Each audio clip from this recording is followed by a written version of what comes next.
ৰৈ ৰৈ বিনালে চাবলৈ গ'লোঁ টিকেট পোৱা নাছিলোঁ কিন্তু নাজানো কেনেকুৱা ধৰণৰ সন্মান মোৰ ওচৰত ক'বলৈ ভাষা নাই হয়তো শব্দৰে কিছুমান বস্তু প্ৰকাশ কৰিব নোৱাৰি মানুহে হয়তো অনুভৱ কৰাটো বহুত বেছি দৰকাৰ কেৱল এটা কথাই অনুভৱ কৰিছোঁ আজি চাগে ৰৈ ৰৈ বিনালে চাই কেনেকুৱা লাগিল বুলি যেতিয়া মানুহে সুধিছে চাগে কেৱল কৈছোঁ আজি ৰৈ ৰৈ বিনালে চাই ৰৈ ৰৈ বিনালোঁ কেৱল ৰৈ ৰৈ বিনাইছোঁ আৰু যেন এনেকুৱা অনুভৱ হৈছে আজি আমি সকলোবোৰ যেন পুনৰবাৰ স্তব্ধ হৈ গৈছোঁ জুবিনদাৰ মাজত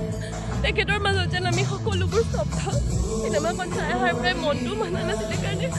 ভাবিলোঁ এবাৰ ইয়ালৈ আহি কাৰণে কৈ থৈ যাওঁ যে কি ইমান ডাঙৰ এটা ৰাস্তা আমাক দেখুৱাই থৈ গৈছে যেনেকৈ ৰে অফ হোপ যে কি অসমীয়া চিনেমাৰ প্ৰতি যিটো এটা পদক্ষেপ তেখেতে লৈছে আজিৰ পৰা বুলি নহয় যেতিয়াৰ পৰা তেখেতে এইখন ইণ্ডাষ্ট্ৰীৰ লগত জড়িত তাৰ লগতে মানৱীয়তাৰ অৰ্থটো কি হয় তেখেতৰ পৰা চাগে শিকিব পাৰিছিলোঁ আৰু ৰৈ ৰৈ বিনালেখন চালে কোনে কি অনুভৱ কৰিছে নাজানো কিন্তু মই মোৰ নিজৰ পাৰ্চনেল লাইফত মই বহুতখিনি বস্তু মই ৰিয়েলাইজ কৰিব পাৰিছোঁ বহুতখিনি বস্তু মই কানেক্ট কৰিব পাৰিছোঁ সেইকাৰণে নিজে ফিল কৰিছোঁ সকলোৱে চাগে ফিল কৰিছে ৰৈ ৰৈ বিনালে চাই আজি ৰৈ ৰৈ বিনালোঁ